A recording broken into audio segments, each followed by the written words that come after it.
Everybody. Came all the way from New Jersey for this.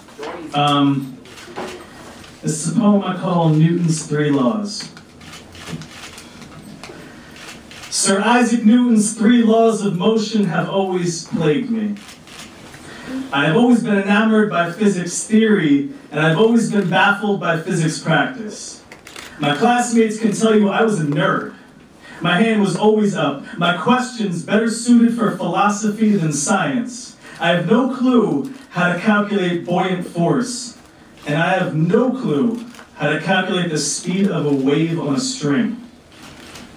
I was never driven to mathematically simulate a situation I could evaluate with the force of a brush of my hand.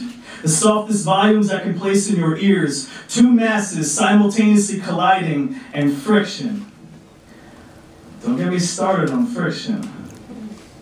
It was obvious I could never turn in my final thesis on Newton. I had the ideas, but I could never show the work, which led me to think about this, Newton's first law. The velocity of a body remains constant unless the body is acted upon by an external force. This states, a body will not move unless something else forces it to.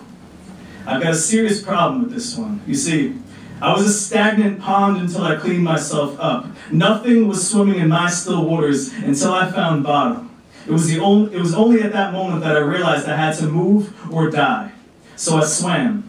I beat the forces at play. Gravity and inertia and math were against me, but I won. No scientist can account for self-motivation. No scientist can account for desire. Newton's second law. The acceleration of a body is parallel and directly proportional to the net force and inversely proportional to the mass. Basically, no matter how small something is, you better keep at it. The effort you make will determine the change in motion, will determine if you get there, and the force is pressing against you at 9.81 meters per second, and resistance can only be overcome by fighting harder and by wanting it more. Newton's third law. The mutual forces of action and reaction between two bodies are equal, opposite, and collinear. We all know this one. Every action has an equal and opposite reaction. I don't think Newton had our bodies in mind when he wrote this. Our actions are friction and collision. We are opposite and similar. We are equal sometimes and motion. Sometimes I am the sheets on the beds when you're not there, but other times we are the inertia in the wheels on a frictionless floor, because that's all up here with us. I can't argue with action. I want to worship it. It's the most beautiful word that rhymes with reaction. I want to answer for you. Have you ever been worshipped like a verb? Isaac probably never gave credence to anything he couldn't prove.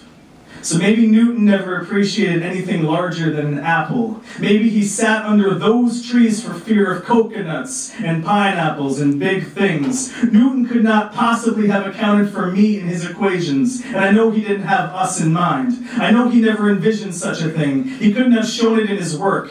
If it takes force to stop or move something, maybe he is right in some ways. When we think we are at a standstill, we are really moving at an imperceptible rate towards something.